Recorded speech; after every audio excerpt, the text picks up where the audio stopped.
বাংলাদেশে বলা হয় শিবির রক কাটে, বলে না? এদেশের দেশ পরিচালনার শীর্ষস্থানে বসা এমন এক ব্যক্তির সঙ্গে আমার কথা হচ্ছিল। তিনি বললেন শিবির তো রক কাটে। আমি বললাম আপনি দেখছেন? কয় না, আমার তো দেখার কথা না। জানলেন কি করে?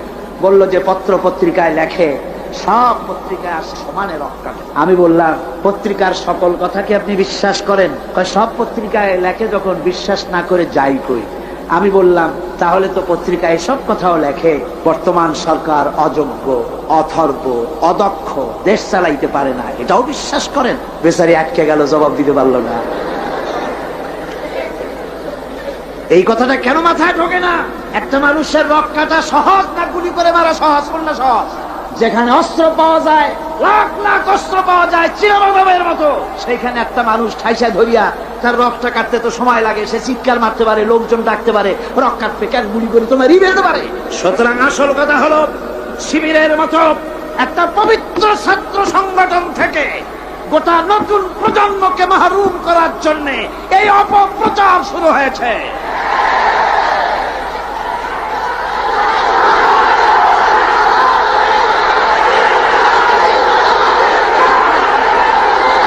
আমার মুসলমান ভাইয়েরা, এজন্য আমি বলতে চাই, আমার ভাইদেরকে বলতে চাই, তোমরা একটুখানি যাদের বিরুদ্ধে লেগেছ, একটুখানি যায় দেখো রাতের আধারে এই ছেলেগুলি কি করে। ওদের রিপোর্ট দেখো, কোরআন শরীফ কয়বার পড়তে হয় তার রিপোর্টে লিখে দিতে হয়, নামাজ 5 ওয়াক্ত পড়ে কিনা লিখতে হয়। আমি জিজ্ঞেস করি চট্টগ্রামবাসীদের কাছে, শিবির এই চট্টগ্রামের এত বড় বিরাট শহরে কোন দোকানে বাকি খাইয়া পয়সা দেয় নাই? একজন বলুন। কার মেয়ের দিকে খারাপ চোখে তাকায়ছে?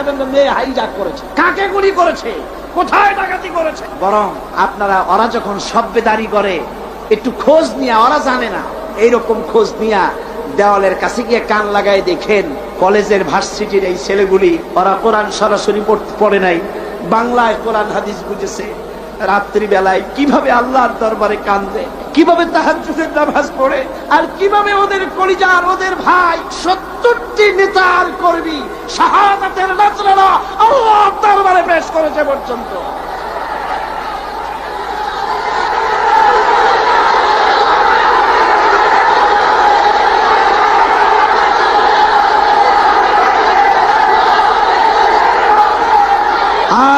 আমি আজ এই বিশাল জনসমুদ্রের পক্ষ থেকে বলতে চাই, চট্টগ্রাম বিশ্ববিদ্যালয়ের বাইরে একটা ছেলেকে কে বা কারা মারলো, সেই জন্য বিশ্ববিদ্যালয় বন্ধ করে দেওয়া হলো। কতদিন কেউ জানেন না? 2 মাস। 14,000 ছাত্র ছাত্রীর ভবিষ্যৎকে অনিশ্চিত করে দেওয়া হলো। আমরা প্রতিটি হত্যার বিচার চাই, প্রতিটি হত্যার নিন্দা করি, কিন্তু কোন মন্ত্রীর কথা মতো বিশ্ববিদ্যালয় বন্ধ করে রাখা যাবে না। বিশ্ববিদ্যালয় কোন মন্ত্রীর শ্বশুর বাড়ির আবদার নয়, যৌতুক নয়।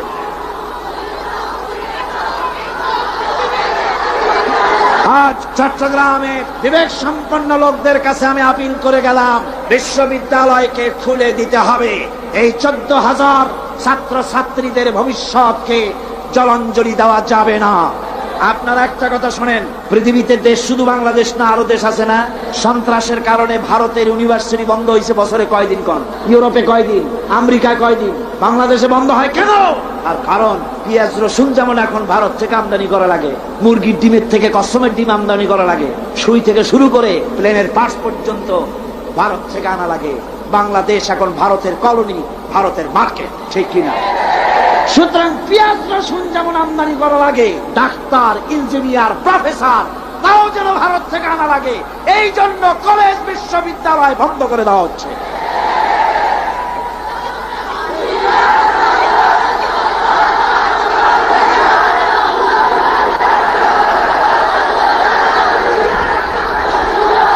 আমি তরুণদের, জওয়ানদের বলবো, বাংলাদেশকে সত্যি যদি ভালোবাসো, তাহলে ভারতীয় মুক্ত বাজার অর্থনীতির নামে ভারতের সম্পদ দিয়ে যেভাবে ভারতীয় বাজার দিয়ে বাংলাদেশকে নষ্ট করা হয়েছে, এর প্রতিবাদে তোমাদেরকে রুখে দাঁড়াতে হবে। মুক্তিযোদ্ধাদেরকে বলবো, মুক্তিযোদ্ধারা তোমরা যারা জীবন দিয়ে, রক্ত দিয়ে এই ভূখণ্ডকে একটা সম্পূর্ণ বাংলাদেশে পরিণত করার জন্য জীবন আর রক্তের বিনিময় দেশ স্বাধীন করেছিলে।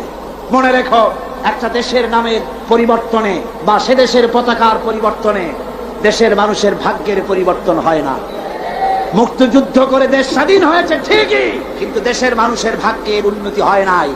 মুক্তিযোদ্ধাদের বলবো, তোমরা আমাদের প্রিয় সন্তান, তোমাদেরকে আরেকটা যুদ্ধ করতে হবে।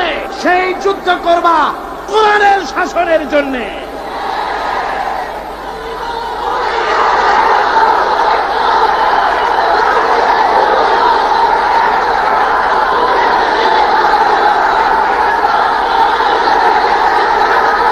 মুক্তিযোদ্ধারা, সমস্ত মুক্তিযোদ্ধাদের প্রতি আমার আবেগ ভরাই আবেদন রইল, বাংলাদেশকে ইসলামী শাসন প্রবর্তন করার জন্য আপনারা আপনাদের অবদান রাখুন। কিয়ামতে পুরস্কার পাবেন আল্লাহর দরবারে, কোনো সন্দেহ নাই। যুবকদের ব্যাপারে সর্বশেষ কথা, কোরআন পড়ো, হাদিস পড়ো, বখাটেপনা, মাস্তানিপনা, সাদাবাজি বন্ধ করো। সত্যিকারের মুসলমান হয়ে আল্লাহর দ্বীনের দিকে এগিয়ে আসো। জান্নাত তোমাদের জন্য অবধারিত। বুড়া মানুষ একটাও ভেস্তে যাবে না কিয়ামতে। বুড়া মানুষ একটাও ভেস্তে যাবে না, কালো মানুষ একটাও ভেস্তে যাবে। বুড়া মানুষরা আবার অসন্তুষ্ট হন। আপনি যখন ভেস্তে যাবেন, আল্লাহ আপনারে জওয়ান বানায় দিবেন। কারণ ভেস্তে এত নিয়ামত যা বুড়ারা খাইয়া হজম করতে পারবে না, ভেস্ত নষ্ট করে ফেলাবে। এই জন্য সব উরুবান আতরাবা, সমবয়স্ক বয়স্ক আল্লাহ করে দিয়ে দিবেন। কারণ সুবহানাল্লাহ। জওয়ানদের ব্যাপারে এই আবেদন রইল। আরেকটি কথা না বললে নয়, সেটা হচ্ছে এনজিও। সেটা কি? এনজিও। বাংলাদেশে বড় রকমের একটি সমস্যা এনজিও। সব এনজিও খারাপ তা নয়, কয়েকটা এনজিও আছে ইসলামের মারাত্মক শত্রু। বাংলাদেশে ইসলামের শ্রেষ্ঠ শত্রু হচ্ছে ব্রাক, 2 নম্বরে কারিতাস, 3 নম্বরে অক্সফাম। 52টা ইসলাম বিদ্বেষী এনজিও বাংলাদেশে কাজ করছে। আমাদের দেশে বামপন্থীরা এতদিনে খয়রাত করত, ভিক্ষা করা ছাড়া উপায় থাকতো না, যেহেতু রাশিয়া তো শেষ। এনজিওরা এদের সকলকে চাকরি দিয়ে দিছে। আর এদের পত্রিকা হলো, এনজিওদের পত্রিকা হলো, ওর নাম রাখছে জনকণ্ঠ, আসলে এটার নাম হলো জঘন্য কণ্ঠ। এই জঘন্য কণ্ঠ আজকের কাগজ, ভোরের কাগজ, সকালের কাগজ, বাংলা বাজার, সবুজ বাংলা, আলামী, যতগুলি পত্রিকা সব ভারতের টাকা দিয়া পত্রিকাগুলি পরিচালিত হয়। এনজিওরা এই পত্রিকার মাধ্যমে ওলামাদেরকে ফতোয়াবাজ বলে গালি দেয়, ঠিক কিনা? ওরা নিজেরা মতলব বাস, তাই আলেমদের বলে ফতোয়াবাজ।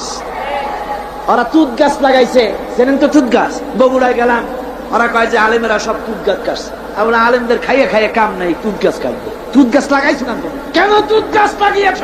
আমার দেশে সুতার প্রয়োজন, রেশমের এত কাপড় পরবে কোন বড় লোক? তারপর যদিও রেশমি কাপড় দরকার, আমি মানলাম, সেজন্য এক জায়গায় শত শত বিঘা জমি কেন, সেখানে তোমরা তুত গাছের চাষ করো। কিন্তু মাইলের পর মাইল রাস্তার 2 ধারে তুত গাছ লাগাইয়া উদ্দেশ্যটা কি? কারা সংরক্ষণ করবে? কারা পোকা চাষ করবে? কারা তুত আহরণ করবে? আসল উদ্দেশ্য কি জানেন? আসল উদ্দেশ্য হলো দেশ যাতে বনায়ন করে দেশ সমৃদ্ধ না হয়। একটা মেহগনি গাছ লাগালে 15 বছর পর মেহগনি গাছের দাম হবে 20,000 টাকা, সেখানে তুত গাছ 20 বছর পরে দাম হবে না 10 টাকাও।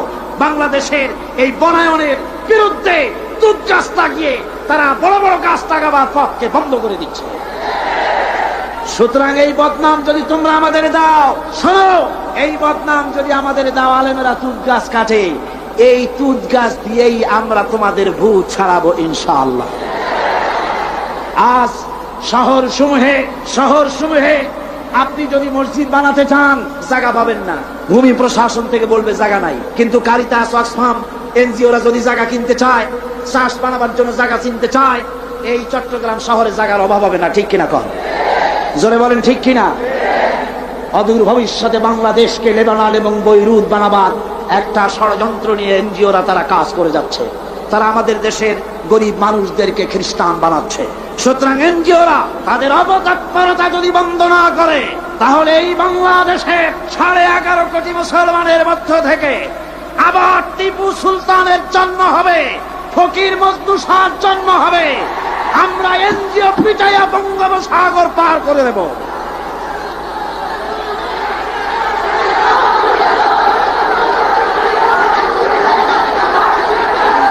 আমার মুসলমান ভাইরা, আমাদের আমাদের দেশে সব এনজিও খারাপ তা কিন্তু আমি বলি নাই। 800 এনজিও কাজ করে, তার মধ্যে 600 এনজিও বাংলাদেশ বহু ভালো ভালো কাজ করে, আর বিদেশি 200-র ভিতরে 52টা এনজিও কাজ করে ইসলামের বিরুদ্ধে। তার ভিতরে শ্রেষ্ঠ হচ্ছে প্রাণ। একটা বাড়িতে যদি 5টা ছেলে বেকার থাকে আর একটা মেয়ে আছে, বেকার 5টা ছেলেরা তারা চাকরি দেবে না, চাকরি দেবে মেয়ে লোকটাকে। কোন ঠিক কিনা? জোরে কোন ঠিক কিনা? আমাদের মেয়েদেরকে বেপরতা করেছে, মোটর সাইকেলে চড়িয়েছে, ইজ্জত নষ্ট করেছে, বাংলাদেশের পারিবারিক বন্ধনকে বিনষ্ট করেছে। সুতরাং এই শয়তানি আমরা আর চলতে দেব না বাংলাদেশে, ইনশাআল্লাহ। জোরে কোন ইনশাআল্লাহ। ভাইরা আমার, এরপরে আমার কথা হচ্ছে সাংবাদিক ভাইদের জন্য। সাংবাদিক ভাইরা যারা সাংবাদিকতা করেন, এটি একটি মহান পেশা। কোন আলহামদুলিল্লাহ। এই মহান পেশার দায়িত্ব যারা নিয়েছেন, আপনার একটা খবরে দেশের মধ্যে উত্তেজনার সৃষ্টি হতে পারে, আবার একটা বস্তুনিষ্ঠ সংবাদ পরিবেশনের কারণে উত্তেজনা প্রশমিত হতে পারে, ঠিক কিনা? সেজন্য সাংবাদিক বন্ধুদের বলবো, নিজের মত, দলের মত সংবাদ পরিবেশনার জন্য প্রভাবিত করতে না পারে, নিরপেক্ষভাবে বস্তুনিষ্ঠ সংবাদ পরিবেশনের চেষ্টা করুন। আমি দুঃখিত, এই চট্টগ্রাম এত বড় সবগুলি ন্যাশনাল পত্রিকার অফিস এখানে আছে কি নাই? আছে কি নাই? একটা মেয়ে লোকের খ্যাংটা নাচ হলে পরে পত্রিকার প্রথম পৃষ্ঠায় আসে, লক্ষ লক্ষ জনতার ঢল নামলো, তোমাদের ক্যামেরাম্যান কোথায়, তোমরা কোথায় জিজ্ঞাসা করি। সুতরাং ইসলামের সাথে দুশ্মনী করো না। সময় একদিন আসবে যেদিন তোমরা নিজেরা এসে অনুমতি চাবা একটু খবর নিয়ে যায়, ইনশাআল্লাহ। সময় আসবে ইনশাআল্লাহ, ইনশাআল্লাহ। হুজুর যখন প্রথম উমরা করতে গেলেন, চাবি চাইছিলেন চাবির দ্বার রক্ষকের কাছে, চাবি তো দিলই না, আরো গালাগালি দিয়ে দিল। সাহাবীরা বললেন, হুজুর অর্ডার দেন, ওর কল্লারে নামাই দি। হুজুর কয় না। এরপরে যেদিন ফতে মক্কার দিন, সেই দিন চাবিওয়ালা আসছে, এসে কয়, হুজুর ঘরের মধ্যে ঢুকবেন না, এই নেন চাবি। হুজুর চাবি নিলেন, দরজা খুললেন, ভিতরে ঢুকলেন, মূর্তি ফেলাই দিলেন, নামাজ পড়লেন, বেরিয়ে এসে বললেন, নাও এই চাবি তোমার কাছে থাকবে, কোন জালিম ছাড়া এই চাবি তোমার কাছ থেকে কেউ নিতে পারবে। সুবহানাল্লাহ, এর নাম ইসলাম। আজ পর্যন্ত ওই চাবি সেই বংশের লোকের থাকে, ফাহাদের বাপেরও ক্ষমতা নাই ওই চাবি নেওয়ার, কারণ রাসূল বলেছে জালিম ছাড়া এই চাবি কেউ নেবে না। সুবহানাল্লাহ।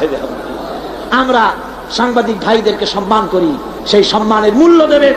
আমরা কথা বলি জাতিকে রক্ষা করার জন্য, দেশের স্বাধীনতার সার্বভৌমত্বকে টিকিয়ে রাখার জন্য। আমরা বাজে গপ্প করি না, আজে বাজে কথা বলি না, আজে বাজে গাল গপ্প বলে সময় নষ্ট করি না। জাতির চরিত্র গঠন, দেশের সার্বভৌমত্ব রক্ষার জন্য চেষ্টা করি। দেশ যদি আক্রান্ত হয়, জীবন দেবে এরা, এই যারা বসে আছে, ঠিক কিনা? যারা বলেন ঠিক কিনা? সুতরাং কথাগুলি যথাযোগ্যতার সাথে সাংবাদিক ভাইয়েরা পরিবেশন করুন। আপনাদের জন্য এটাই রইল আমার আবেদন। এরপরে আমি বলবো, ওলামা সমাজের ব্যাপারে কথা বলবো। বক্তৃতা শেষ করে নিয়ে আসছি, মুনাজাতের দিকে এগিয়ে যাচ্ছি। ওলামাদের ব্যাপারে বলবো, ওলামা হাজারাত, আপনারা হচ্ছেন দ্বীনের আমানত আপনাদের কাছে। আলহামদুলিল্লাহ, এই মাহফিলে আমি যদি হাত উঁচু করতে বলি, কয়েক হাজার আলেম ওস্তাদ এখানে আছে। এমনকি মাহফিলের ভিতরে মঞ্চে জায়গা দেওয়া তো সম্ভব না। আমারে যারা পড়াইতে পারে, আমি যাদের জুতা বহন করার যোগ্যতা রাখি না, এরকম বড় বড় আলেম এই মাহফিলের মধ্যে বসা আছে। কোন সুবহানাল্লাহ, জোরে কোন আলহামদুলিল্লাহ। আমি ওলামাদের খেদমতে আরজ করব, আসুন আমরা এক হই, নেক হই, ঐক্যবদ্ধ ভাবে গোটা জাতিকে সহি রাহনুমাই দেওয়ার তৌফিক আল্লাহ যেন আমাদের দেন। জোরে কোন আমিন। ওলামাদের মধ্যে গালাগালি দেওয়া, ফতোয়াবাজি করা, এগুলি বন্ধ করে দিতে হবে। এগুলো আগের থেকে অনেক কমছে, ঠিক কিনা? কোন কমছে কিনা?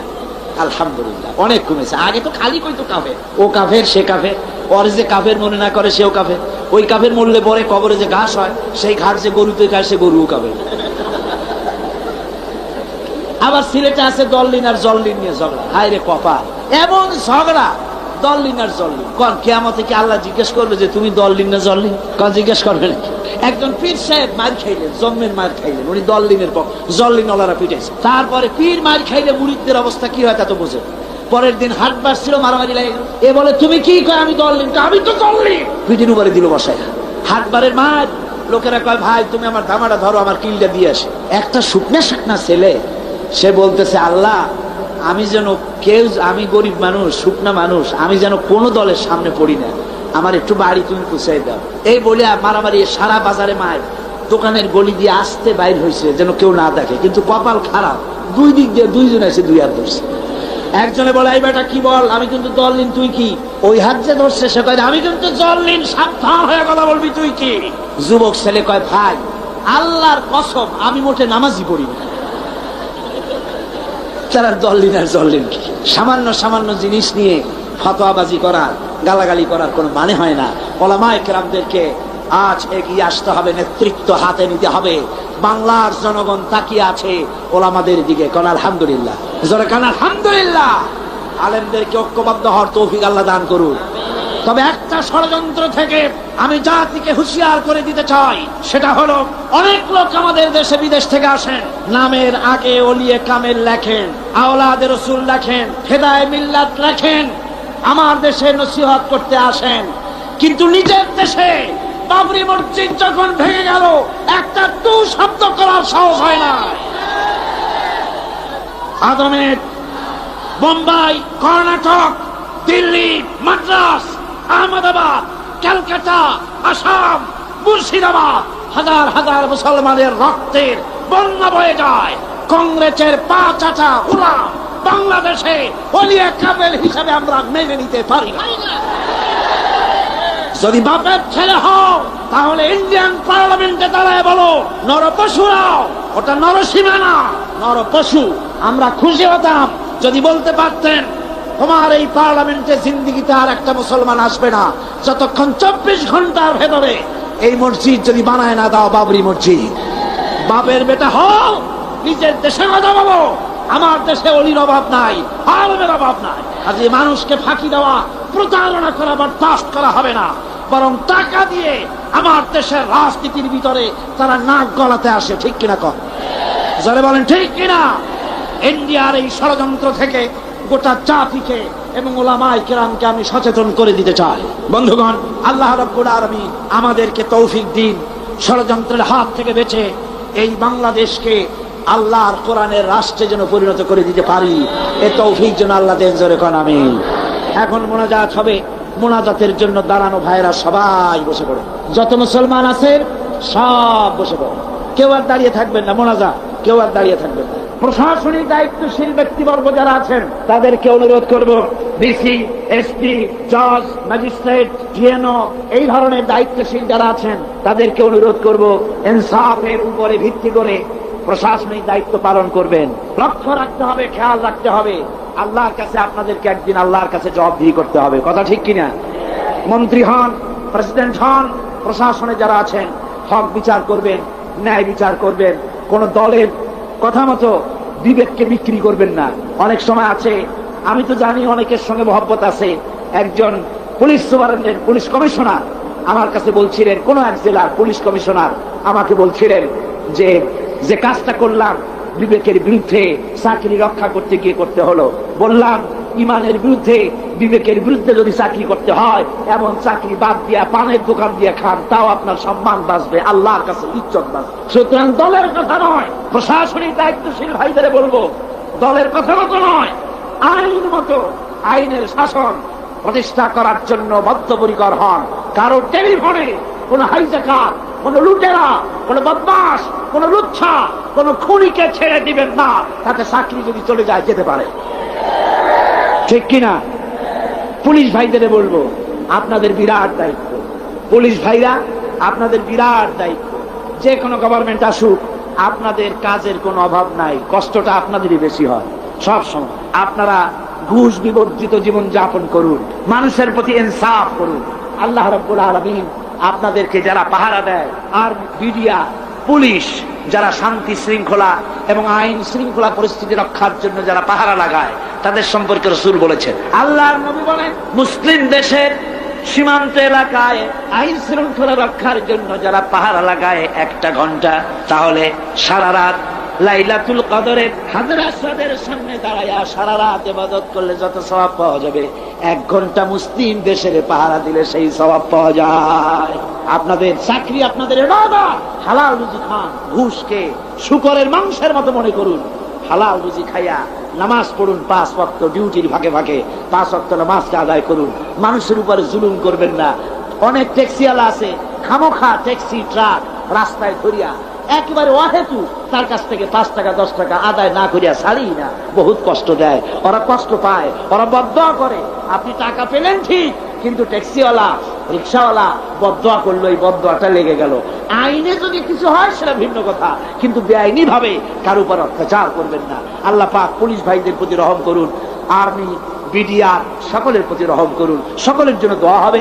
এখন একটু ঘোষণা আছে, ঘোষণা শুনুন, তারপরে আমরা মোনাজাত করব।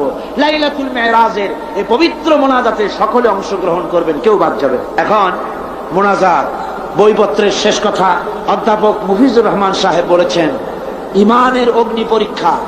যে ইমানের কথা এতক্ষণ শুনেছেন, গত 4 দিন শুনেছেন, ইমানের অগ্নি পরীক্ষা।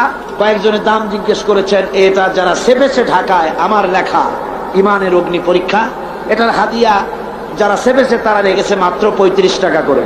ইমানের অগ্নি পরীক্ষা জিকির আজগার সহ এর মধ্যে আছে, যাওয়ার সময় খরিদ করে নিয়ে যাবেন। আল্লাহ পাক সকলকে তৌফিক দিন। মোনাজাতের আগে আসুন আমরা তওবা পড়ি, সবাই পড়েন আউযুবিল্লাহি মিনাশ শাইতানির রাজীম। সব ভাই নামাজের কায়দায় বসেন, নামাজের কায়দায় বসুন, আর কিবলামুখী তো হয়েই আছে। আউযুবিল্লাহি মিনাশ শাইতানির রাজীম, বিসমিল্লাহির রহমানির রহিম, আস্তাগফিরুল্লাহ আস্তাগফিরুল্লাহ আস্তাগফিরুল্লাহ রাব্বি মিন কুল্লি যামবি ওয়া আতুবু ইলাইহি লা হাওলা ওয়ালা কুওয়াতা ইল্লা বিল্লাহিল আলিয়্যিল আযীম। আয় আল্লাহ তাআলা, আমি আর জীবনে কখনো শরীয়তের ওজর ছাড়া ফরজ নামাজ, ফরজ রোজা ছেড়ে দেব না। সবাই বলেন ইয়া আল্লাহ। এই মুহূর্ত থেকে মদ, জুয়া, মিথ্যা, সুদ, ঘুষ, জেনা, অশ্লীলতা, পাপাচার, মিথ্যা, অহংকার, সব রকমের কাবায়ের থেকে তোমার কাছে তওবা করতেছি। তওবা ইয়া রব্বি, তওবা ইয়া রব্বি, তওবা ইয়া আল্লাহ, তওবা ইয়া আল্লাহ, তওবা ইয়া আল্লাহ। লা ইলাহা ইল্লাল্লাহু মুহাম্মাদুর রাসূলুল্লাহ, আশহাদু আল্লা ইলাহা ইল্লাল্লাহু ওয়াহদাহু লা শারীকা লাহু ওয়া আশহাদু আন্না মুহাম্মাদান আবদুহু ওয়া রাসূলুহু। আল্লাহুম্মা আমিন। রব্বানা যালামনা আনফুসানা ওয়া ইন লাম তাগফির লানা ওয়া তারহামনা লানাকুনান্না মিনাল খাসিরিন। ربنا ظلمنا أنفسنا وإن لم تغفر لنا وترحمنا لنكونن من الخاسرين. ربنا لا تزغ قلوبنا بعد إذ هديتنا وهب لنا من لدنك رحمة إنك أنت الوهاب. রব্বুল আলামিন 5 দিন ব্যাপী কোরআন শরীফের তাফসীরের মাহফিলের আজকের এই শেষ দিনে গভীর রজনীতে কোরআনে কারীম সামনে নিয়া লক্ষ লক্ষ পুরুষ আর নারী একত্রিত হয়ে গুনার বোঝা মাথায় নিয়ে তোমার দরবারে হাত উঠাইছি। রব্বুল আলামিন, এই 5 দিনে আলোচনা করতে গিয়ে আমি মানুষ, বলার মধ্যে যদি কোনো ভুল করে থাকি আমি বিনীতভাবে তোমার কাছে মাপ চাই।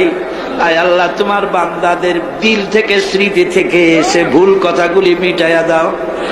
আর হক কথা যা বলেছি আল্লাহ, তেলাওয়াত হয়েছে, দরুদ ও সালাম হয়েছে, আলোচনা হয়েছে, জিকির আজগার হয়েছে, সওয়াবটুকুন জানাবে মুহাম্মদুর রাসূলুল্লাহ সাল্লাল্লাহু আলাইহি ওয়াসাল্লামের রূহ মুবারকে পৌঁছায়া দাও।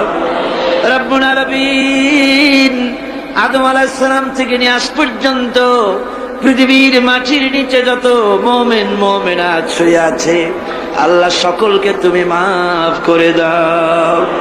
রব্বুল আলামিন, এই মুহূর্তে মনে পড়ে গেল আমাদের বাপজানের কথা, আম্মাজানের কথা মনে পড়ে গেল। রব্বুল আলামিন, আমরা আমাদের জনম দুঃখিনী মা যাদের হারায়া গেছে আল্লাহ, একটা অক্ষর মা আর সারা দুনিয়ার মধু এই একটা অক্ষরের ভিতরে। ওই মা যার বিদায় হয়ে গেছে আল্লাহ, কবরটার বেহেশতের বাগান বাড়াইয়া দাও। মায়ের বুকে চড়ে মায়ের দুধগুলো চুচে চুচে খেয়ে মাকে কষ্ট দিয়েছে। পৌষ মাসে মাঘ মাসে প্রস্রাব করে দিয়েছি, ভিজা জায়গায় মা নিজে শুয়ে কলিজার টুকরা সন্তানটাকে বুকের উপরে নিয়ে সারাটা রাত কাটাইয়া দিয়েছে। নিজে না খায়া ছেলের বুকে খাবার দিয়েছে। কান্না শুনলে পরে হাজারো কাজ ফালাইয়া রাখা, বাচ্চাকে কোলে নিয়া শত চুমা দিয়া কান্না মুখে হাসি ফুটাইল যে মা।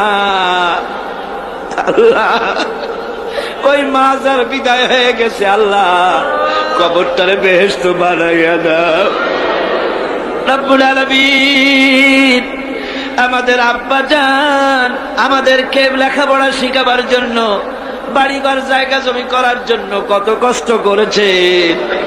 আমাদের আব্বা যাদের মারা গেছে আল্লাহ, আমাদের আব্বাকে জান্নাতুল ফেরদাউস নসিব করে দাও। রব্বুল আলামিন, সকলে সম্মান করে ডাকে, নাম ধরে কেউ তো ডাকে না, বানায় ফেলেছি আল্লাহ। নাম ধরে ডাকে তো বাপে আর মায়। আল্লাহ, আমাদের বাপজান আমাদের মা যাদের মারা গেছে কবরগুলি বেহেশত বানাইয়া দাও। রব্বির হামহুমা কামা রব্বায়ানি সগীরা। সবাই পড়েন রব্বির হামহুমা কামা রব্বায়ানি সগীরা।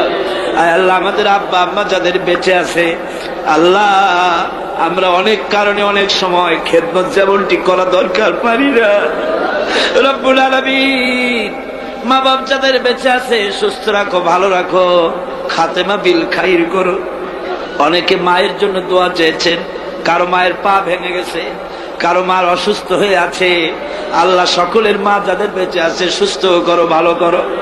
রব্বুল আলামিন, আমাদের দাদা দাদি নানা নানি আত্মীয় স্বজন যারা কবরে শুয়ে আছে, ওদের তুমি যদি শাস্তি দাও তাহলে শাস্তি থেকে বাঁচাবার কেউ নাই। আর যদি তুমি মাফ করে দাও আল্লাহ, তাহলে ঠেকাবার মতো কেউ নাই। আল্লাহ, তুমি দয়া করে আমাদের মুরব্বিয়ান পীর মুর্শিদ যারা মারা গেছে সকলকে মাফ করে দাও। রব্বুল আলামিন, কারাঙ্গিয়ার ছোট হুজুর মারা গেছেন আল্লাহ, আমাকে বড় মোহাব্বত তিনি করতেন, আমিও বড় সম্মান করতাম। আল্লাহ, গারাঙ্গিয়ার হুজুরের রুহের পরে সওয়াব পৌঁছায় দাও। রব্বুল আলামিন, বাঁশখালীর হুজুরের রুহের পরে সওয়াব পৌঁছায় দাও। তাদেরকে জান্নাতুল ফেরদাউসের মেহমান বানাইয়া দাও। রব্বুল আলামিন, আজকে তোমার আওলাদে রাসূলকে দেখে আসলাম, সৈয়দ আব্দুল্লাহ আল বাদারী। চেহারা দেখলে মনে হয় না যে আর দুই একদিনও বাঁচবে। আল্লাহ, আওলাদে রাসূল, আমরা তার জন্য দোয়া করি আল্লাহ, তুমি হায়াতে তৈয়বা দাও। চট্টগ্রামবাসীদের জন্য বিরাট নেয়ামত। আয় আল্লাহ, আওলাদে রাসূল আব্দুল আহাদ আল মাদানী আল্লাহ বারবার আমাকে বলতেছিলেন দোয়া করেন যেন ইমানের সাথে মরতে পারি। আল্লাহ, তোমার এই আওলাদে রাসূল যখন নিবা কলেমার উপরে নিয়ে নিও আল্লাহ। যতদিন বেঁচে থাকেন তিনি, তুমি দয়া করে তারে সুস্থ রেখে দিও। রব্বুল আলামিন, এবার আমরা দুনিয়ার মুসলমানদের জন্য কথা বলি মাবুদ, ওরা আমাদের ভাই। আল্লাহ, চেচনিয়ার মুসলমানেরা রাশিয়া কর্তৃক ঘেরাও হয়ে গেছে, ওদের অস্ত্র নাই, ওদের পালাবার জায়গা নাই। আল্লাহ, চেচনিয়ার মুসলমানগুলির হেফাজত করো আল্লাহ। বসনিয়ার মুসলমানগুলি হেফাজত করো। মুসলমান মারতে মারতে শেষ করে দিল আল্লাহ, তুমি আমাদের উপরে রাগ করো না। আয় আল্লাহ, কাশ্মীরের মুসলমানগুলি ভারতের জালিম সরকার মেরে মেরে শেষ করে দিল। আল্লাহ, কাশ্মীরের স্বাধীন বানাইয়া দাও। বসনিয়ারে স্বাধীন বানাইয়া দাও, চেচনিয়ারে স্বাধীন বানাইয়া দাও, আলজেরিয়া স্বাধীন বানাইয়া দাও। সোমালিয়ার মানুষ না খেয়ে মরে গেল, আল্লাহ তাদের খাবার দাও। আল্লাহ আমাদের অনেক দোষ, অনেক গুনাহ আছে, স্বীকার করি। আমরা নাফরমান তাও স্বীকার করি, আমরা গুনাহগার তাও স্বীকার করি। কিন্তু আল্লাহ আমাদের তো একটা ভালো পরিচয় আছে বাবু, সে ভালো পরিচয়টার দিকে একটু তাকাও। আমাদের ভালো পরিচয় হলো আমরা তোমার হাবিব মুহাম্মদ সাল্লাল্লাহু আলাইহি সাল্লামের উম্মত। আল্লাহ রব্বুল আলামিন, এবার আমরা নিজেদের কথা বলি। গুনাহ করে করে পিছনের জীবনটাকে নষ্ট করে ফেলেছি। গুনাহ ছাড়া কিছু নাই, লাফারবাড়ি করছি। কোন গুনাহ বাদ আছে যা করি নাই? আয় আল্লাহ, কিয়ামতের দিন তুমি যদি জিজ্ঞেস করো যৌবনকাল কেমনে কাটাইছো, জবাব দেওয়ার পথ রাখি নাই। তুমি যদি জিজ্ঞাসা করো টাকা কামাই করেছো কোন পথে, জবাব দেওয়ার পথ রাখি নাই। তুমি যদি জিজ্ঞাসা করো খরচ করেছো কোন পথে, জবাব দেওয়ার পথ রাখি নাই। আল্লাহ গো, তো আমাদের কাছে তোমার যা দেনা ছিল তুমি সব শোধ করছো। আমাদের চোখ দিয়েছো, নাক দিয়েছো, কান দিয়েছো, বিবেক দিয়েছো, বউ দিয়েছো, বাচ্চা দিয়েছো, টাকা দিয়েছো, পয়সা দিয়েছো। যার যোগ্যতা রাখি না তাও দিয়েছো। তোমার দেনা তো তুমি শোধ করে দিয়েছো, কিন্তু বান্দা হিসাবে মনিবের যা পাওনা আছে আমরা তো কিছুই শোধ করতে পারি নাই। আয় আল্লাহ, এই ঋণ শোধ করার একটাই পথ আছে। আল্লাহ আমাদের তুমি মাফ করে দাও। আল্লাহ আল্লাহ আল্লাহ, তুমি একটু তোমার এই চট্টগ্রামের দিকে একটু তাকাও, তোমার আরশ থেকে একটু তাকাও,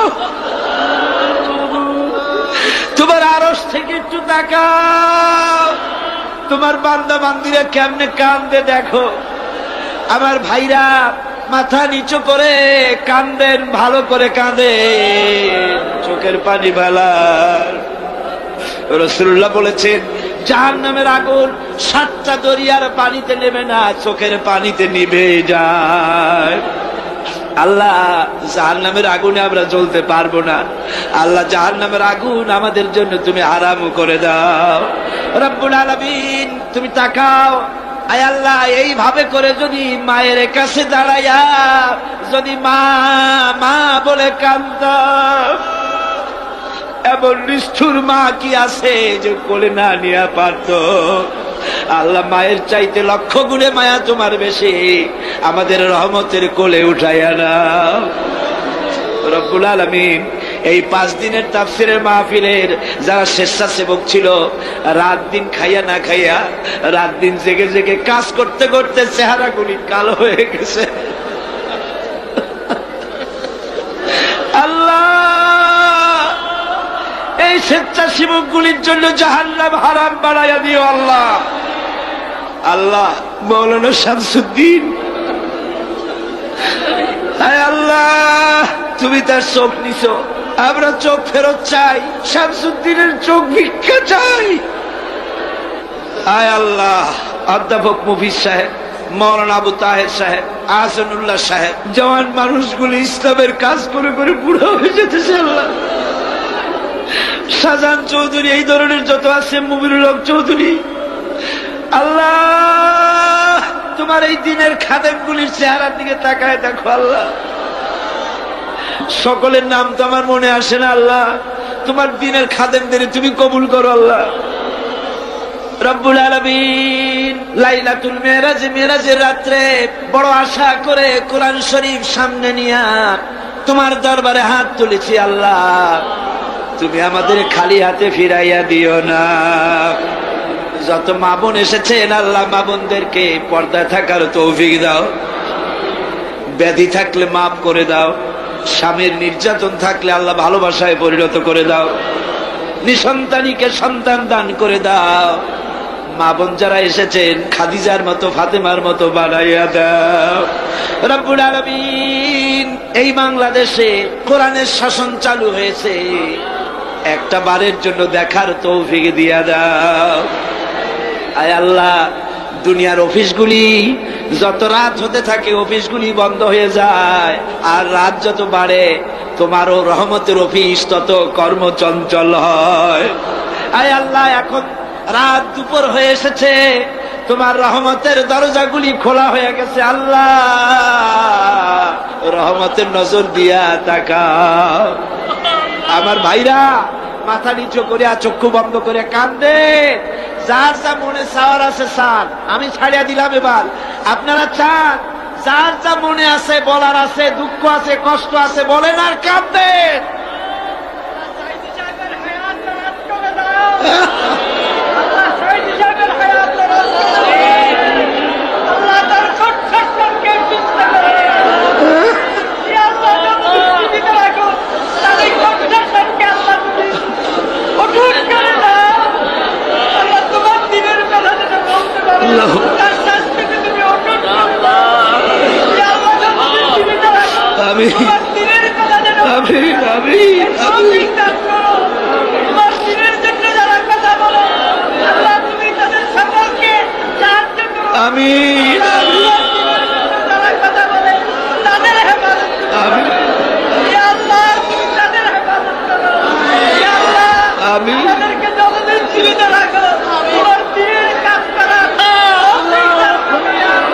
রব্বুল আলামিন,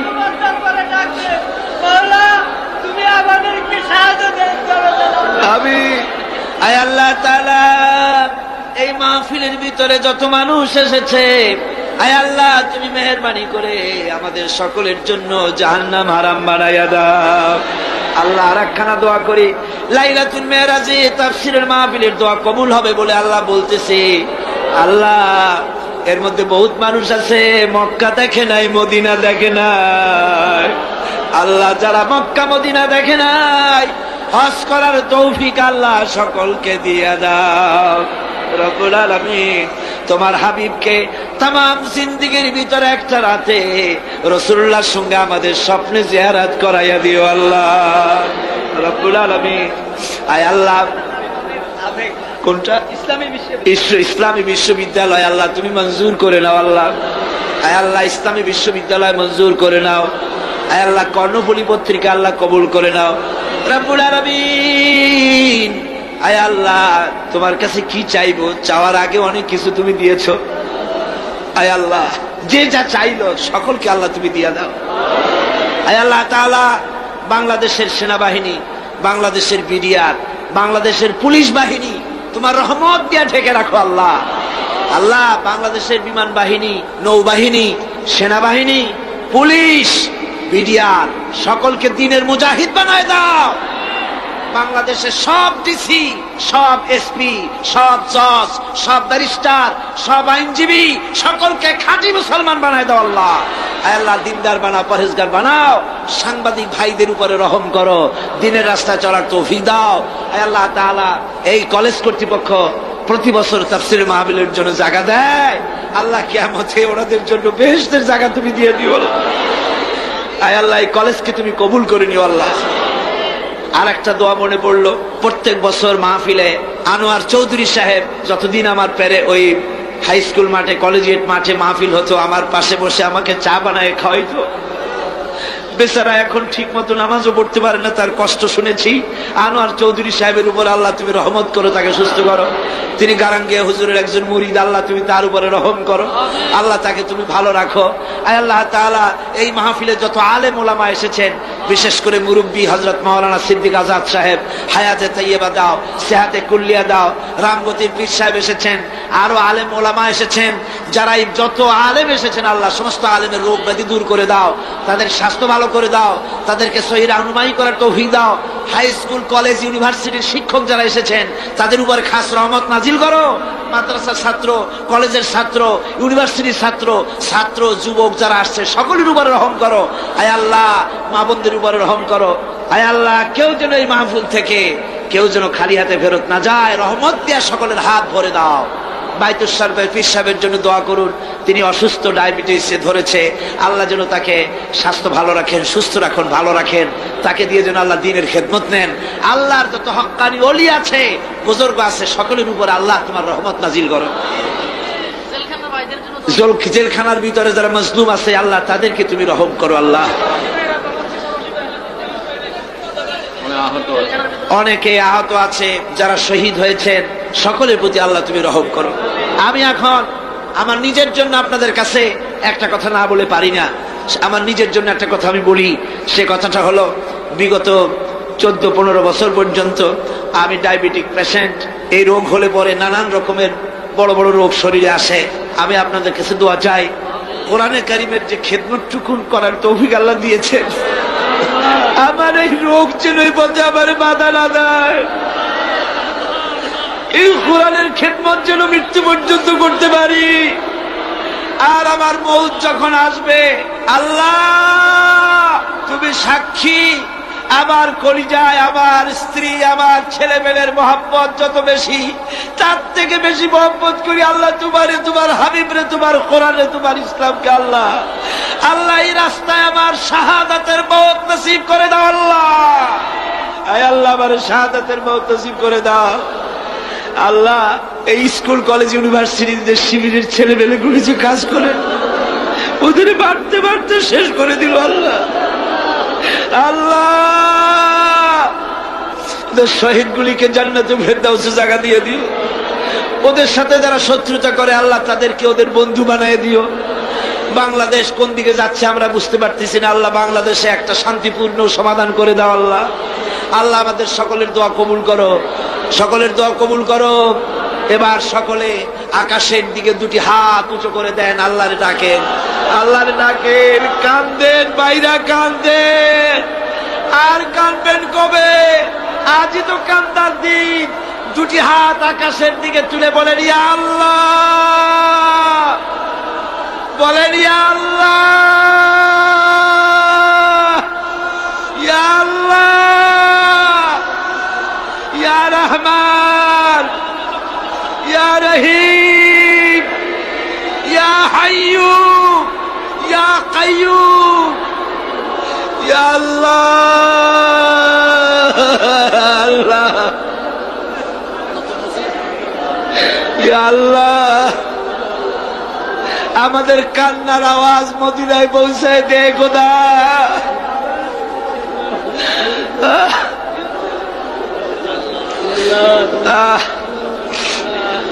আল্লাহ বাংলাদেশে কোরআনের শাসন হয়েছে, একটা দিনের জন্য হলো আমাদের দেখায় দিও। আল্লাহ ইসলামের জন্য যারা কাজ করে তাদের উপরে রহম করো। যারা মুসলমান হলো, আল্লাহ তাদেরকে খাঁটি মুসলমান বানায় দিও।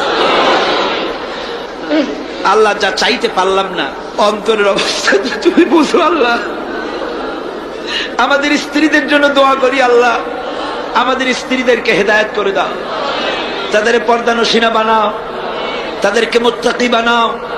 আল্লাহ তাদের উপরে রহমত করো, তাদের রোগ ব্যাধি ভালো করো। আল্লাহ আমাদের ছেলে মেয়ে যা দান করেছো সবগুলিকে দিনদার বানাও, নামাজি বানাও। আমাদের ছেলে মেয়েগুলিকে নামাজি বানাও, নামাজি বানাও। আমাদের ছেলে মেয়ের নামাজ দেখা, তাদের দিনদারি দেখে আমাদের চক্ষু যেন ঠান্ডা হয়। আল্লাহ এইরকম ছেলে তোমার কাছে চাই। আল্লাহ আল্লাহ আজকের দোয়া ফিরাইয়া দিও না বাবু। আমরা এই বিশ্বাস নিয়ে হাত নামাচ্ছি, যা বলছি সব তুমি কবুল করেছো। ربنا تقبل منا إنك أنت السميع العليم وتب علينا إنك أنت التواب الرحيم سبحان ربك رب العزة عما يصفون وسلام على المرسلين الحمد لله رب العالمين واجعل آخر كلمتنا عند الموت لا إله إلا الله محمد رسول الله السلام عليكم ورحمة الله। এরপরে আল্লাহ পাক বলছেন, وآتاكم من كل سألتموه وإن تعدوا نعمة الله لا تحصوها إن الإنسان لظلوم كفار আল্লাহ পাক বলেন, তোমাদের প্রতি আল্লাহ পাকের দয়া, তার রহমত, তার করুণা এত বেশি, তোমাদের সকল চাহিদা তিনি পূরণ করেছেন, কোনো চাহিদা বাকি রাখেন নাই। আমাদের চাওয়ার আগে আমাদের যা কিছু প্রয়োজন আল্লাহ রাব্বুল আলামিন সব সাপ্লাই করেছেন। যেরকম সুবহানাল্লাহ। ওই আল্লাহ পাক বলেন, ওয়া ইন তাউদ্দু নি'মাতাল্লাহি লা তুহসুহা, বান্দারে আমার নিয়ামত যদি গণনা করো, গুনতে গুনে গুনে গুনে আমার নিয়ামতকে গুনে শেষ করতে পারবা না। এত অসংখ্য নিয়ামত ছড়িয়ে ছিটিয়ে রেখেছি বিশ্ব জুড়ে, সর্বত্র সব জায়গায় আমার করুণার ছোঁয়া তোমার চোখের সামনে পড়বে। আল্লাযী জাআলা লাকুমুল আরদা মাহদা وجعل لكم فيها سبلا لعلكم تهتدون। আল্লাহ পাক যিনি জমিনকে, এই পৃথিবীকে তোমাদের জন্য বিছানার মতো বিছায় দিয়েছেন, আর বিচরণের জন্য সমতল পথ তৈরি করে দিয়েছেন। এই পৃথিবীটা তোমার জন্য কি সুন্দর করে আল্লাহ পাক একটা গালিচার মতো করে বিছায় দিয়েছেন, সবুজ ঘাস তাতে রয়েছে। এই পৃথিবীর মাটি আল্লাহ পাক মানুষের জন্য কি সুন্দর ঘাটিতে পরিণত করে দিয়েছেন। এই মাটির আল্লাহর রহমতটা দেখুন, একদিকে মাটি নরম, আবার এমন নরম নয় যে 10 তলা 20 তলা 50 তলা বিল্ডিং করলে পরে এর ভারের চোটে ভিতরে ঢুকে যাবে, এরকম নরম নয়। যেখানে যতটুকুন প্রয়োজন ফসল ফলাবার জন্য বৃষ্টি দিয়ে মাটি নরম করে ফসল ফলাবার ব্যবস্থা করা হয়। আবার বিল্ডিং তৈরি করার জন্য মাটি যেমন শক্ত হওয়া দরকার তেমন শক্ত আল্লাহ পাক করে দিয়েছেন। এখন তো 130, 35, 40 তলা পর্যন্ত, তারও বেশি তলা বিল্ডিং তৈরি হচ্ছে। আমি 135 পর্যন্ত উঠেছি আমেরিকায়, 135 তলা বিল্ডিং। এটা উঠতে 39 সেকেন্ড লাগে মাত্র। এখন এদের লিফটটা কি পাওয়ারফুল চিন্তা করেন, সা করে একটা শব্দ হয় আর আপনি দেখছেন যে 135 তলার ছাদের উপর উঠে গেছে। নিচের দিকে তাকাইলে মানুষগুলো ছাগলের ছাওয়ার মতো এতটুকু এতটুকু দেখা যায়, গাড়িগুলো পিঁপড়ার মতো দেখা যায়। এগুলি নতুন নতুন প্রযুক্তির মাধ্যমে তৈরি করা হচ্ছে। এখন এই বিশাল বিল্ডিং,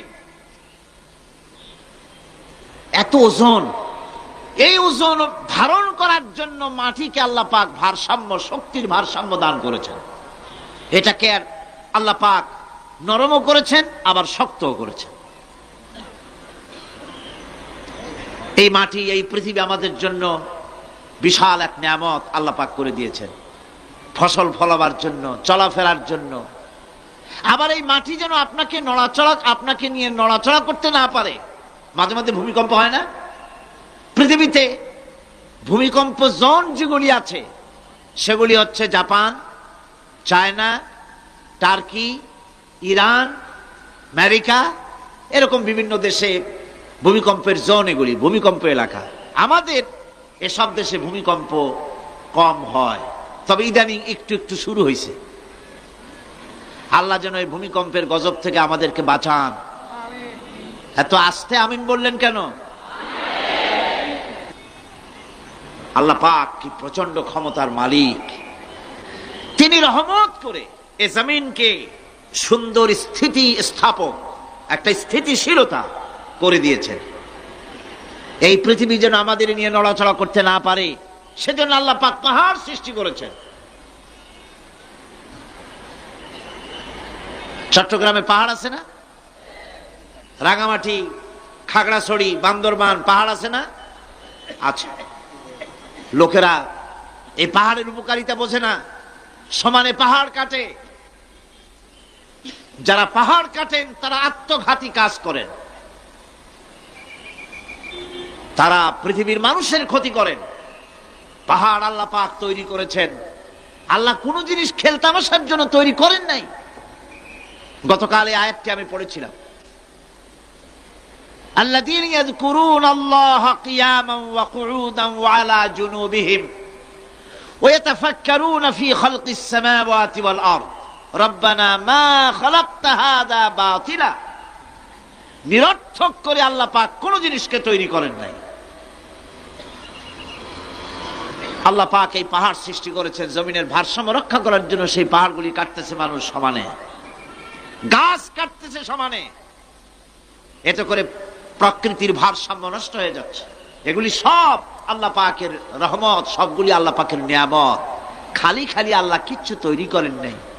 ব্যাংকগুলারে জনমের মতো খাইয়া ব্যাঙের ব্যবসা করে, চীনের কাছে ব্যাংক বিক্রি করে এখন বাংলাদেশ মহাবিপদে পড়েছে। এখন ব্যাংক কোথায় পাওয়া যায় তাই তালাশ করে, কারণ এই ব্যাঙের উপকারিতা আগে জানা ছিল না।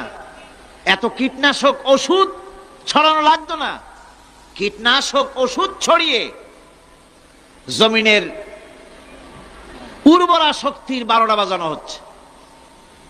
আল্লাহ পাক আপন কুদরতে আপন রহমতে অসংখ্য ব্যাংক তৈরি করে দিচ্ছে, যাতে করে অতিরিক্ত পোকামাকড় গুলি এরা ধরে ধরে খাইয়া ফেলে। আল্লাহ পাকের এগুলি কিভাবে নষ্ট করা হলো। আর এখন কীটনাশক ওষুধ দিয়ে সর্বনাশ করা। আর কীটনাশক ওষুধ আনা হচ্ছে ভারত থেকে, ইন্ডিয়া থেকে। ভারত থেকে কীটনাশক ওষুধ আর সার জানা হচ্ছে, তা দিয়ে বাংলাদেশের মাটির উর্বরা শক্তি আরো নষ্ট হচ্ছে। আপনারা জিজ্ঞেস করবেন চাষীদের কাছে কিভাবে নষ্ট হচ্ছে।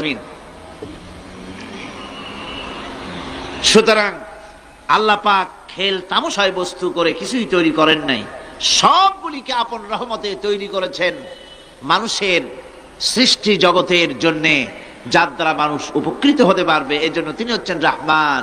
বলেন তিনি কি? রহমান। আল্লাহ রাব্বুল আলামিন জমিন সৃষ্টি করলেন, পাহাড় দিলেন, গাছপালা তরুলতা তৈরি করে দিলেন। এরপরে আল্লাহ পাক বলছেন, তাকিয়ে দেখো সমুদ্রের দিকে, ওয়া হুয়াল্লাযী সাখারাল বাহরা লিতাকুলু মিনহু লাহমান তারিয়ান ওয়া তাস্তাখরু মিনহু হিলিয়াতান তালবাসুনাহা। সমুদ্রের দিকে লক্ষ্য করে দেখো, এই সমুদ্রকে তোমাদের অনুগত করে দিয়েছি। এর মধ্যে রয়েছে তাজা মাছ মাংস রয়েছে, এর ভিতরে রয়েছে তোমাদের পরিধানের অলংকার আদির জন্য মূল্যবান সম্পদ রাখা হয়েছে সমুদ্রের মধ্যে। বিজ্ঞানীরা বলেছেন পৃথিবীর উপরিভাগে যা আছে মাটির তলায় তার থেকে অনেক বেশি বেশি মূল্যবান জিনিস আছে। আছে না মাটির তলায় মূল্যবান জিনিস? কি আছে? কি আছে? খনিজ দ্রব্য আছে, সোনা আছে, লোহা আছে, তেল আছে। তেল যে শুধু সৌদি আরবে, কুয়েতে আর কাতারে, বাংলাদেশে তেল নাই এটা ঠিক না। আমাদের দেশে তেল আছে। আল্লাহ তেল আমাদের দেশে দিয়েছেন, তবে অতটা না হলেও কিছুটা তো দিয়েছেন। আমাদের দেশে চা আছে, পাট আছে, আমার দেশেও তেল আছে।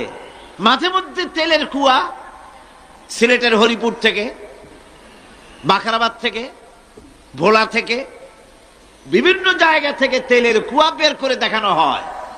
তেল আছে। যারা ক্ষমতাসীন, যারা সরকার, যারা দেশ চালাও, যদি আমারে সেজদা দাও, যদি নামাজি হও, কোরআনের সাথে বিরোধিতা যদি না করো, যদি কোরআন সুন্নাহর শাসন প্রতিষ্ঠা করো, এ ধরনের অসংখ্য তেল বের করে দেব। কিন্তু বারবার উমরা করে, হাতে তসবিহ ধারণ করে, মাথায় পট্টি বেঁধে যদি ইসলামের সাথে নাফরমানি করা হয়, তোমাদের তেল আল্লাহ পাক বের করে ছাড়বেন। আল্লাহ পাক বাহানা পছন্দ করেন না। এই জমিনে ফসল আছে, অসংখ্য ফসল আল্লাহ পাক দিয়েছেন, অসংখ্য খনিজ পদার্থ আল্লাহ পাক দান করেছেন। সেই খনিজ পদার্থগুলি আল্লাহ পাক, খনিজ দ্রব্যগুলি আল্লাহ পাক দিবেন মুমিনদের হাতে। কাদের হাতে দিবেন? আল্লাহ পাক বলেছেন, ওয়ালাউ আন্না আহলাল কুরা আমানু ওয়াত্তাকাউ লাফাতাহনা আলাইহিম বারাকাতিন মিনাস সামাই ওয়াল আরদ। দেশের লোকেরা, জনপদের লোকেরা যদি আমার উপর ঈমান আনে আর আমাকে ভয় করার নীতি যদি অবলম্বন করে চলে, তাহলে ওই দেশের মানুষের জন্য আকাশ আর জমিনের সব বরকতের দরজা আমি আল্লাহ খুলে দেব। নিয়ামতের অভাব নাই, যথেষ্ট নিয়ামত আল্লাহ পাকের আছে। তাহলে বললাম এই পৃথিবীর উপরিভাগে যত নিয়ামত আছে, পৃথিবীর ভেতরে এর থেকে কম নাই। কত ভিতরে? এই ভিতরে যাওয়ার জন্য একবার একটা চেষ্টা হলো। আমেরিকার ওকলাহামা সিটি, এটি একটি স্টেট। এই স্টেটের পাশে একটা জায়গা বেছে নেওয়া হলো, যে পৃথিবী, তাদের ধারণা ছিল যে মাটি খুঁড়তে খুঁড়তে এর পৃথিবীর অপর পৃষ্ঠে যাওয়ার জন্য একটা আন্ডারগ্রাউন্ড রাস্তা করা যায় নাকি। ছোটবেলায় পড়ছিলাম এক ভূগোলে একটা বইতে, যে কেউ যদি আমাদের দেশ থেকে এখান থেকে মাটি খোঁড়া আরম্ভ করে, তাহলে মাটি খুঁড়তে খুঁড়তে একদিন না একদিন আমেরিকায় পৌঁছে যাবে। কোনো ভিসা টিসা লাগবে না, VD7, DB7, 97 লাগবে না, এমনি যাইতে পারবে। মানুষেরা চেষ্টা করলো মাটি খোঁড়া। মাটি খুঁড়তে খুঁড়তে পৃথিবীতে এটাই ছিল প্রথম এই দুঃসাহসিক পরিকল্পনা। 6000 ফিট পর্যন্ত মাটি খনন করার পর কোন কুল কিনারা করতে না পেরে তারা এই দুঃসাহসিক পরিকল্পনা ছেড়ে দিল। কিন্তু গবেষণার শেষ হয়নি। যারা গবেষণা করেছেন তারা গবেষণালব্ধ, তাদের অভিজ্ঞতা তারা লিখেছেন যে পৃথিবীর অন্তত 180 মাইল গভীর পর্যন্ত তাদের একটা আইডিয়া হয়েছে যে পৃথিবীর মাটির নিচে অসংখ্য খনিজ দ্রব্য রয়েছে, অসংখ্য নিয়ামত এই পৃথিবীর মাটির ভিতরে আল্লাহ পাক লুকায় রেখেছেন। ওর তলায় কি আছে বিজ্ঞানীদের মাথায় এখনো ঢোকে নাই। এই পৃথিবীর উপরে যা আছে ভেতরের থেকে আল্লাহ পাক বেশি রেখেছেন। এরপরে সমুদ্রের ভয়াল দৃশ্য দেখলে পরে মানুষের কলিজা ভীত, প্রকম্পিত, সন্ত্রস্ত হয়ে যায়। কথা ঠিক কিনা? যত বড় বাহাদুর হোক, সমুদ্রের ঢেউর মধ্যে যদি পড়ে, বাহাদুরি আর থাকে না। ঠিক কিনা কন? যতই বলুক আল্লাহ নাই, কিন্তু সমুদ্রে গেলে আর অসুবিধা হয় না। সমুদ্রের ঢেউয়ের মধ্যে যখন মানুষ পড়ে, আল্লাহ পাক বলেছেন দাল্লা মান তাদউনা ইল্লা ইয়াহু, একমাত্র আল্লাহ ছাড়া সবাই কি ভুলে যায়। আমি দেখেছি সমুদ্রের দরিয়ার ভিতরে ঢেউ যখন শুরু হয়, অমুসলিমরা পর্যন্ত তাদের ভাষায় স্রষ্টাকে যা বলে সে নাম ভুলে গিয়ে সকলের মুখ থেকে বেরোয় আল্লাহ আল্লাহ আল্লাহ, আল্লাহ বাঁচাও।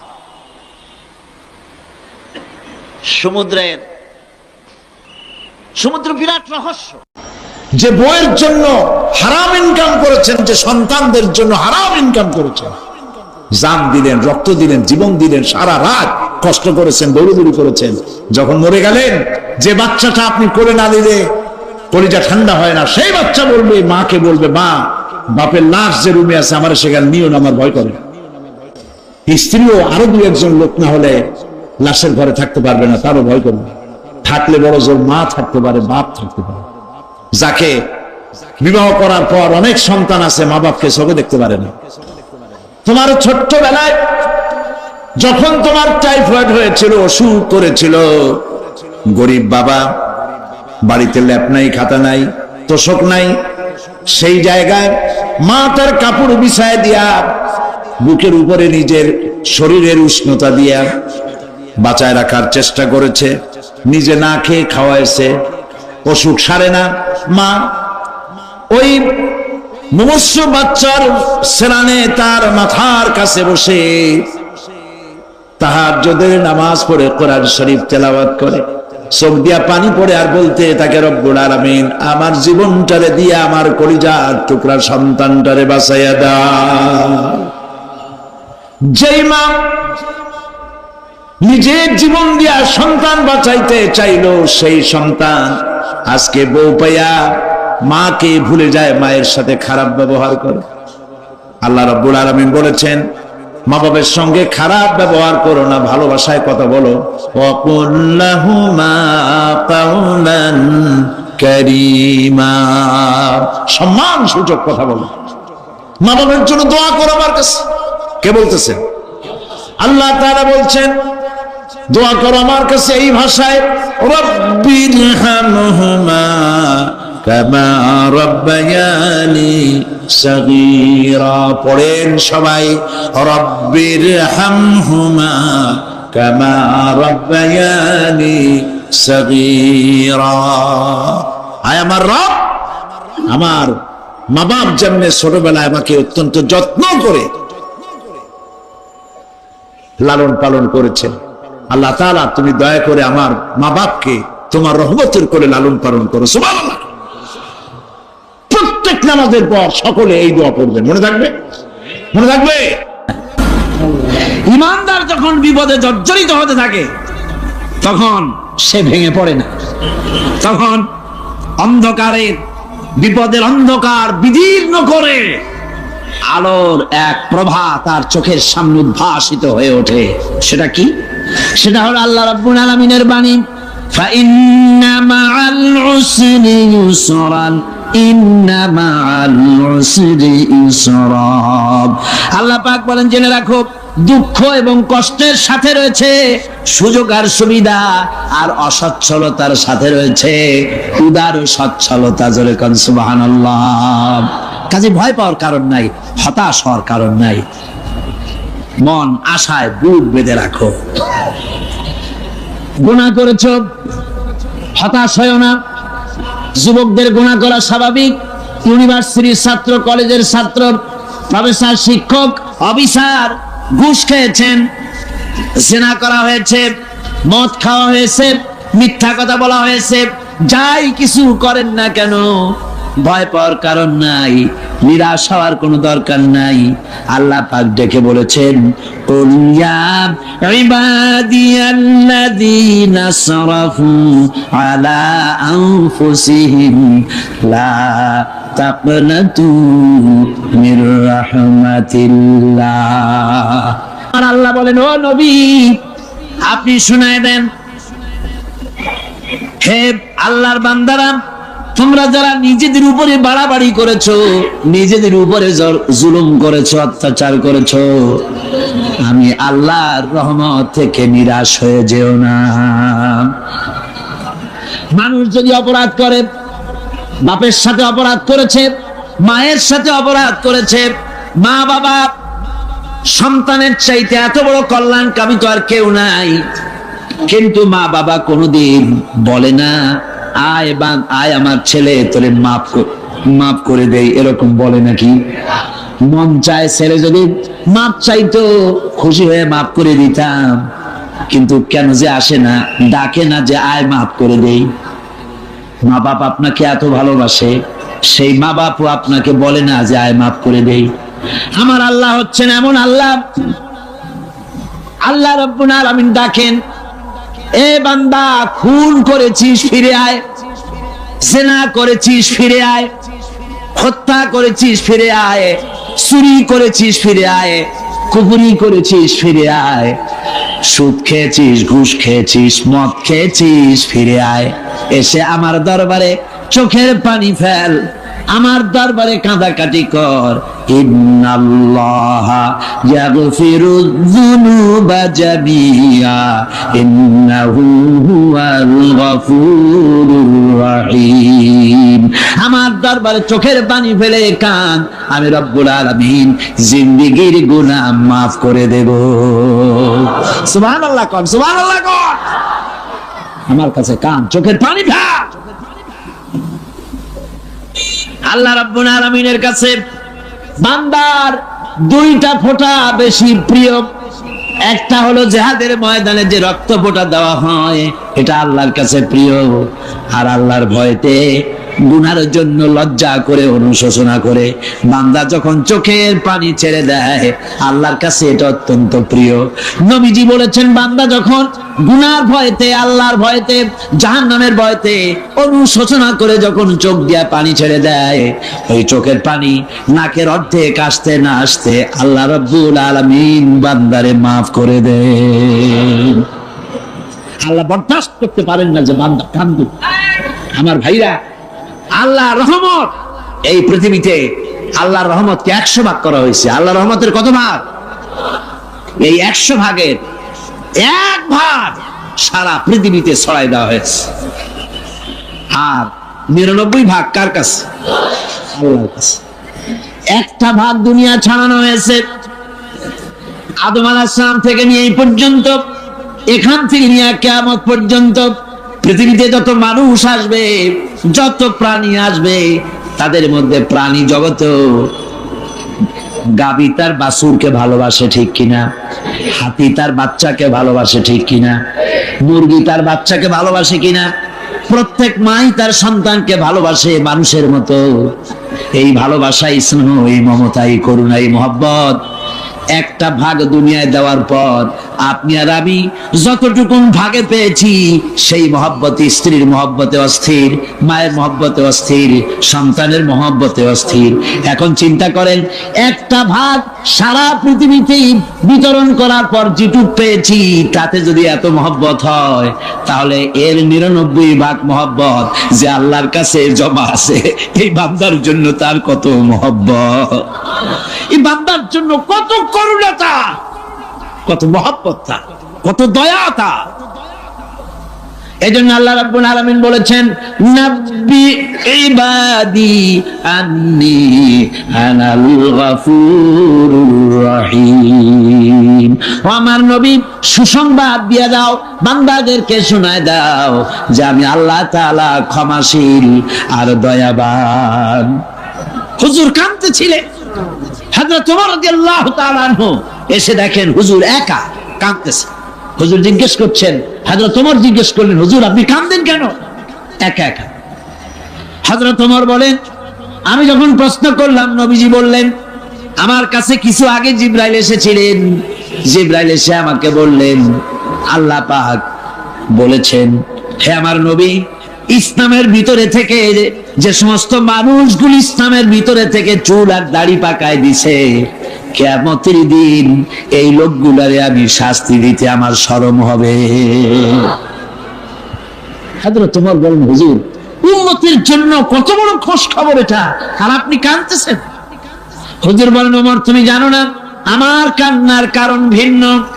আমার কান্নার কারণ হলো যে আল্লাহ রাব্বুল আলামিন কিয়ামতের দিন দাড়ি চুল পাকা বান্দারে শাস্তি দিতে স্মরণ করবেন। সেই দাড়ি চুল পাকা বান্দাগুলি আল্লাহর সাথে নাফরমানি করতে স্মরণ করে না। আমি এই লজ্জায় কাঁদতেছি।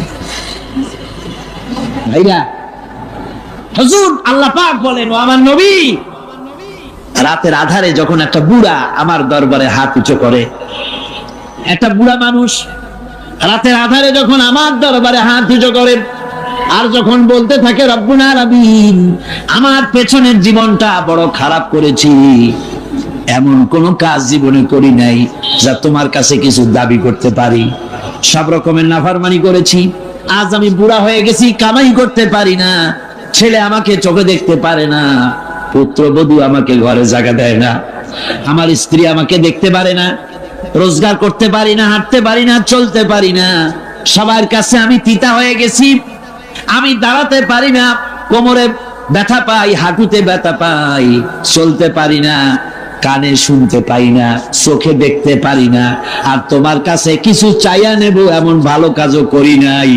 এইভাবে যখন বান্দা কাঁদতে থাকে আমার দরবারে, ও আমার হাবিব, আমার রহমতের দরিয়ায় জোশ মেরে যায়, আমার শরম হয় এই বুড়াটারে কেমনে খালি হাতে ফিরাইয়া দেই। সুবহানাল্লাহ, সুবহানাল্লাহ। আমার আল্লাহর এত দয়া, আমার আল্লাহর এত মায়া, এত মহব্বত। আমার আল্লাহ রাব্বুল আলামিন বলেন, وَإِذَا سَأَلَكَ عِبَادِي عَنِّي فَإِنِّي قريب ও আমার হাবিব, আমার বান্দা আমার ব্যাপারে প্রশ্ন করে, আমি বান্দার একদম নিকটে।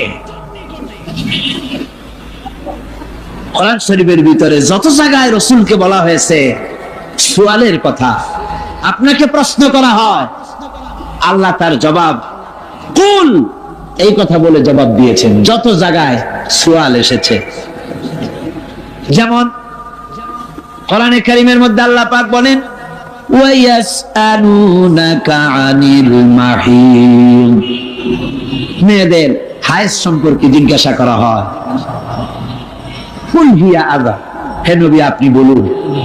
এভাবে করে কুল দিয়ে জবাব দেওয়া হচ্ছে। আবার প্রশ্ন করা হচ্ছে ওয়ায়াসআলুনাকা আনিল আনফাল, এই গনিমতের মাল সম্পর্কে হুজুর আপনাকে, হে নবী আপনাকে প্রশ্ন করা হয়। আল্লাহ কুল দিয়া জবাব দিলেন, আল্লাহ বলেন আপনি বলেন। ওয়ায়াসআলুনাকা আনিল খামরি ওয়াল মাইসির, আল্লাহ পাক বলেন নবী আপনারে প্রশ্ন করা হয় কুল ফীহিমা ইসমুন কাবীর, আল্লাহ কুল দিয়া বললেন তুমি বলো। আবার বলা হলো ওয়ায়াসআলুনাকা আনিল আহিল্লা কুল হিয়া মাওয়াকিতু লিন্নাস, নবী আপনাকে প্রশ্ন করা হয় চাঁদের ক্রমবর্ধমান এবং ক্রমহ্রাস, এই যে বাড়ে আর কমে, পূর্ণিমা হয় অমাবস্যা হয়, কেন হয়?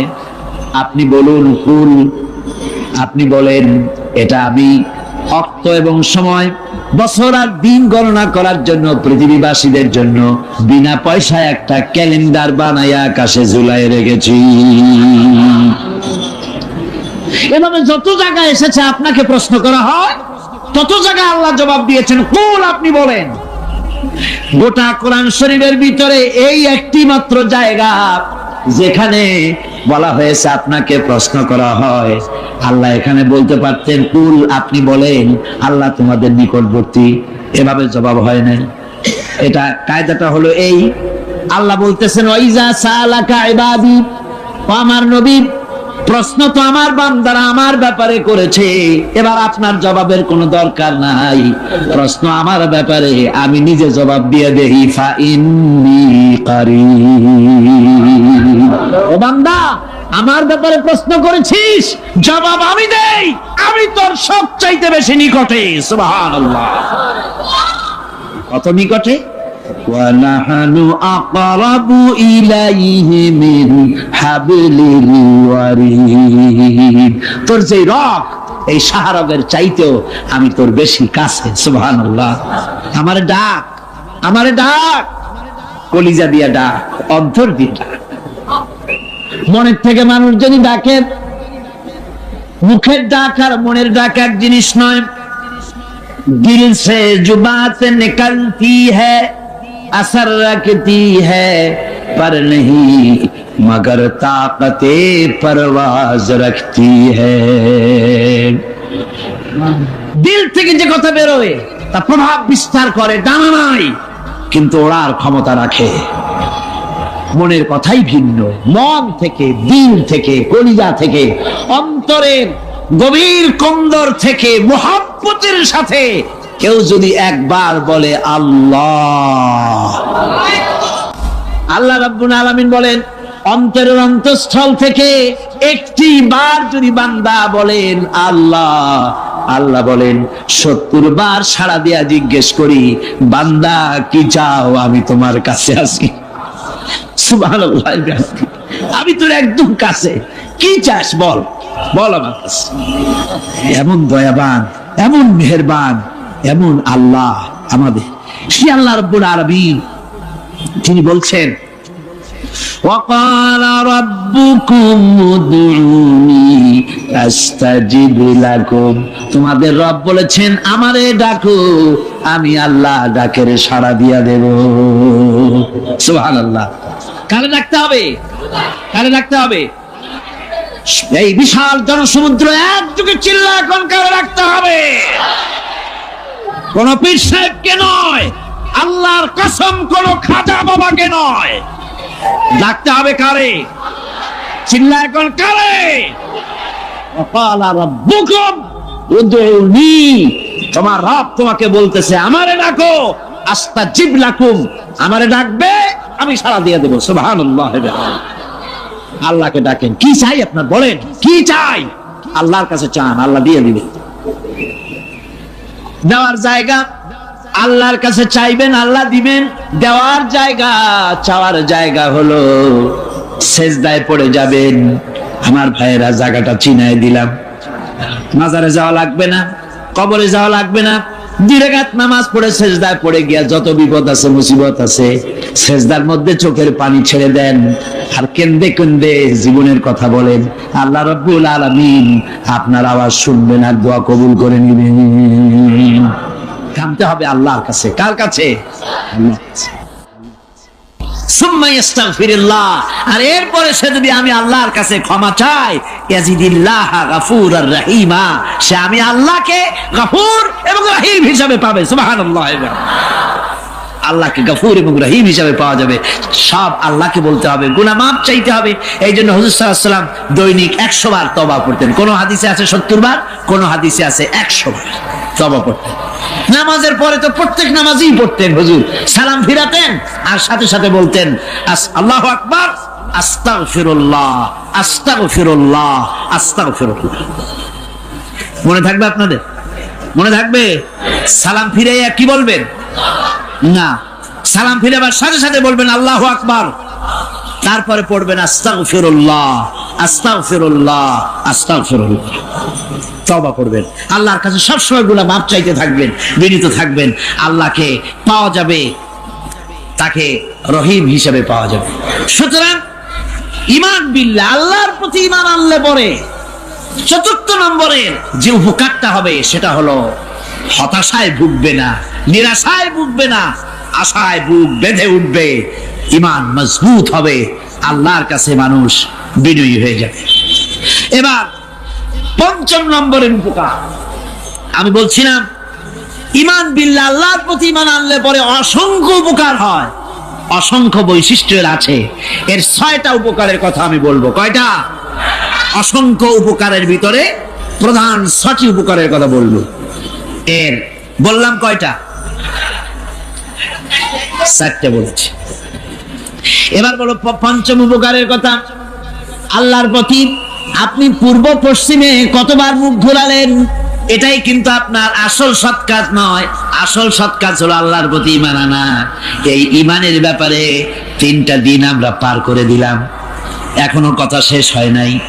আল্লাহর প্রতি ঈমান আনলে পরে যে উপকারটা হবে 5ম নম্বরে, সেটা হলো কঠোর এবং কঠিন বিপদের ভিতরে বান্দার ভিতরে অবিচলতা এবং ধৈর্যের সৃষ্টি হয়ে যাবে।